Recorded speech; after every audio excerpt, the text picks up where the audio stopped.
Now for our story. This morning, driving into Los Angeles from his house at the beach, Paul Cromwell felt that the prospect for the next few months was definitely brighter. He had been decidedly unhappy about Lisa Fenner's arrival a few days ago.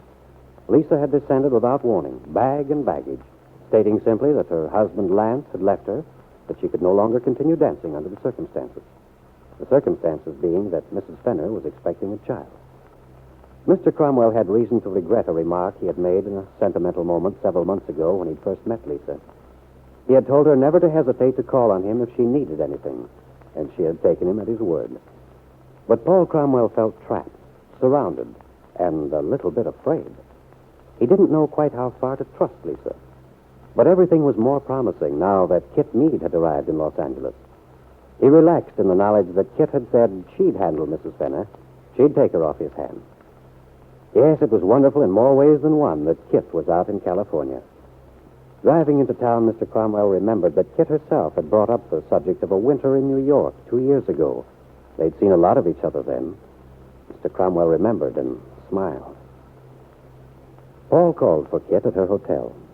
They were already headed back towards the beach when Paul said, "Oh, by the way, Kit, I forgot to ask you. Do you have any errands to do? Any place I can take you? Not today, thank you, darling. What about your breakfast? Oh, I've had coffee. If it's all right with you, I think I'll wait until we get out to the beach. After having tasted your housekeeper's cooking last night. Fine, you can have breakfast with Lisa. She'll probably just be getting up when we get there. By the way, have you talked to the rental agent? Mm-hmm. Said he had 2 houses he could show you. One of them, I know. Just a few houses north of mine. Very attractive. Oh, that sounds encouraging. You know I have to be out of the hotel tomorrow. Well, don't worry. I think you'll like this place. What about getting a servant? I thought you were accustomed to doing your own housework now, Kit. Darling, after the months I've put in Bungalow B of the Wakefield Auto Court, I've had quite enough of housework for the time being. You sound as if Bungalow B had been more of a prison than a love nest. Let's stick to the subject of house hunting in California, shall we? All right. But of course, you must realize that your refusal to talk about Bill Meade in your life with him makes me very suspicious. I realize that. Also, it makes me convinced that my suspicions are justified. I wouldn't let my imagination go too far if I were you, Paul. Well, I'd be an awful hypocrite if I pretended that I'd be happy if things were going smoothly between you and Bill. That's very flattering. Doesn't it mean anything to you that I'm a frustrated man? You? Frustrated? Oh, it looks like it. Well, all right then, all right. But to return to the servant problem. I've thought about that. You can probably have my housekeeper, Mrs. Kingsley, most of the time. After all, I have Max, and I'm alone, so I won't need her so very much. If you promise to have me over frequently for dinner. What's so funny? Oh, I was just thinking about you with your 2 expectant mothers on your hands. Oh, you're a cute kid, aren't you? Well, has Lisa accepted my invitation to come live with me? I think I've talked her into it, yes. I can hardly blame her for being reluctant. It does look odd. After all, Lisa and I have just met. Well, I've told her you do impulsive things like that, and I really want to do everything I can to help her. Oh, I'm not so worried about Lisa now. It's what's going to happen to her afterwards. With her husband gone and the child, well, it all seems so unfair to her. And to the baby. Uh-huh. You know, I'd feel better about her if she didn't want the baby. There are so many people of good background, income. The child could have a happy, normal life. Lisa could find herself another partner and go on with a dancing career. And you'd feel better? Yes, of course.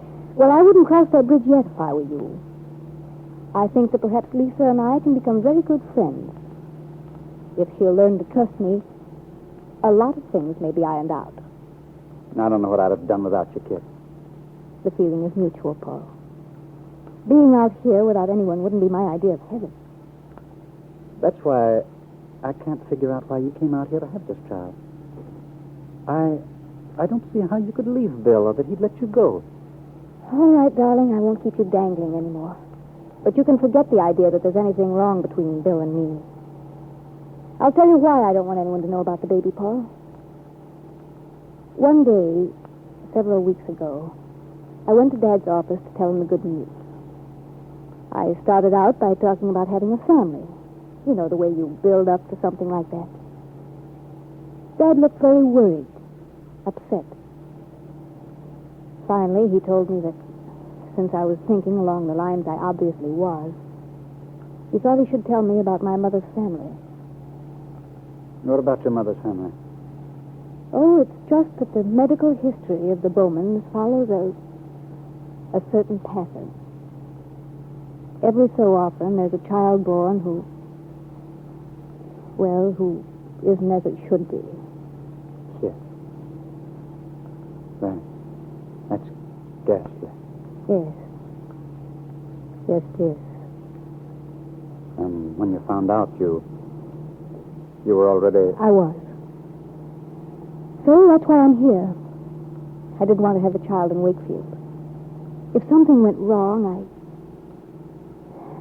I just couldn't bear the thought of the town talking about it. I understand. You're really an amazing kid. I mean, most women would be all shot. They just go to pieces. Oh, I'm not so brave. Frankly, I dread the whole thing. Of course, there's a good chance that everything will be all right, isn't there? I think there is. Now. And your father doesn't know where you are? Oh, Dad knows I'm in California. I sent him a wire that I arrived all right. But he's not going to have my address. He'll understand the whole thing in due time. For the moment, I don't care what he makes of it.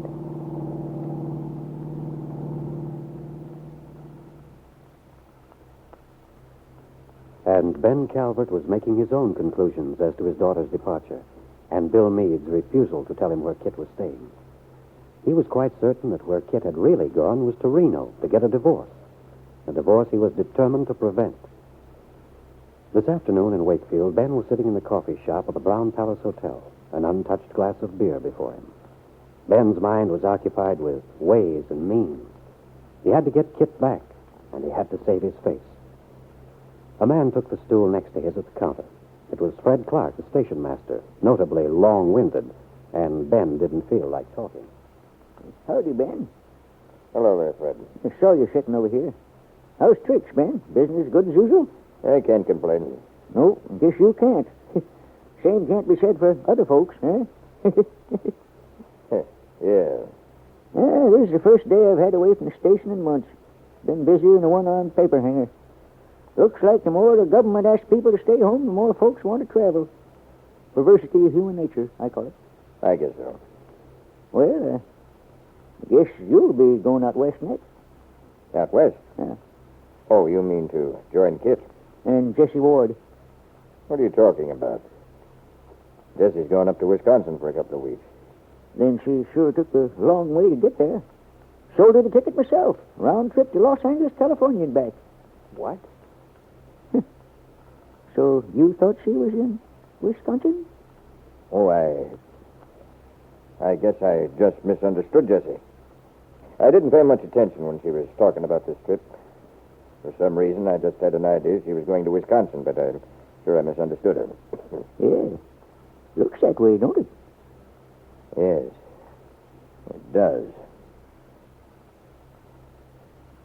But Ben Calvert knew perfectly well he hadn't misunderstood his secretary. Why had Jessie lied to him? As he thought of Jessie, he recalled her face as it had been lately, smug, self-satisfied. He remembered several things she'd said when he talked about Kit, things he hadn't paid any attention to at the moment. What was Jessie after? Ben Calvert became aware that Fred Clark was looking at him closely. He drank his beer and started talking about the news. But in the back of his mind was an uneasy feeling that was growing into fear. I wonder if Ben's secretary will be able to locate Kit Meade when she arrives in Los Angeles.